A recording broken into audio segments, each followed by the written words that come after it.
Oxygène Radio. Anjou Hit & Sco. Ça vous inspire quoi le club Angevin, le SCO d'Angers? C'est une très très belle équipe qui est maintenant à trouver son rythme de croisière en L2. Je pense que dans un futur proche, c'est une équipe qui devrait quand même aller au-dessus pour voir un petit peu comment ça se passe. Je crois qu'il y a de grosses ambitions. Maintenant, voilà, le sportif est toujours un peu compliqué. La D2, c'est dur. Et pour monter, c'est compliqué. Alors vous avez briqué plusieurs vies, la vie de footballeur, la vie de consultant. On va parler un peu de la vie de footballeur. Vous venez un petit peu dans des assemblées comme ce soir parler de votre ballon d'or? Ça m'arrive, ouais, ça m'arrive 2-3 fois dans l'année. Mais c'est cette chose qui me plaise parce que j'aime bien raconter. Ça me permet de me rassasier un peu des souvenirs. Ça me permet de partager des moments qui ont été assez importants pour moi. Et puis avec des gens qui n'ont pas spécialement, que moi je côtoie pas habituellement et qui sont toujours intéressés par tout ça. Donc c'est vraiment un échange convivial. Et voilà, si c'est pas convivial, je viens pas.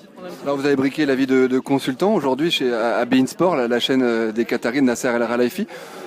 On a une chance de vous revoir sur les bancs de Ligue 1, Ligue 2 ou vous êtes bien dans ce rôle de consultant? Alors ouais, je suis très bien dans ce rôle de consultant parce que je fais partie des cadres un petit peu maintenant. Ça fait 3 ans que beIN existe, ça fait 3 ans que je suis avec eux. C'est vrai que j'ai trouvé bien mon équilibre dans ce milieu. Après, j'ai toujours une passion qui est le football et c'est vrai que j'aimerais y retourner. J'ai l'impression que l'histoire elle n'est pas finie, donc je pense que la passion prendra un jour le pas. Ouais. Consultant aujourd'hui dans la recherche d'un club prochainement. Ça vous manque le banc de touche? Parce que c'est l'expérience à Châteauroux qui était compliquée. Vous avez envie de rebondir? Oui, elle était compliquée, mais en fait, je l'avais choisi compliquée parce que Lens m'avait mis beaucoup de doutes en fait. J'étais monté avec Strasbourg, j'étais descendu avec Lens. On m'avait fait comprendre que c'était de ma faute, donc je voulais savoir si vraiment c'était de ma faute, si mes choix n'avaient pas été bons. C'est pour ça qu'à l'époque, j'avais pris Châteauroux dans une situation compliquée et j'ai eu le mérite de m'en sortir tout seul. Donc maintenant que je sais que ma faute, c'est pas la mienne, j'ai envie de repartir, oui, effectivement. Et mon petit doigt me dit que vous êtes encore dans le foot et le foot amateur à Arcachon-Cap-Ferré. Toujours le cas? Oui, c'est toujours le cas. De toute façon, il fallait repartir, que ce soit en pro ou en amateur, parce que on ne peut pas rester longtemps éloigné de ce milieu. Si on n'y est pas en permanence, y retourner, c'est pas possible. Donc, avant de revenir peut-être en pro, c'était bien de retoucher un petit peu à ce qui se fait un peu plus bas. Ça permet de relativiser pas mal de choses, de mettre des choses en place, de prendre une décision qu'on n'est pas spécialement habitué à faire.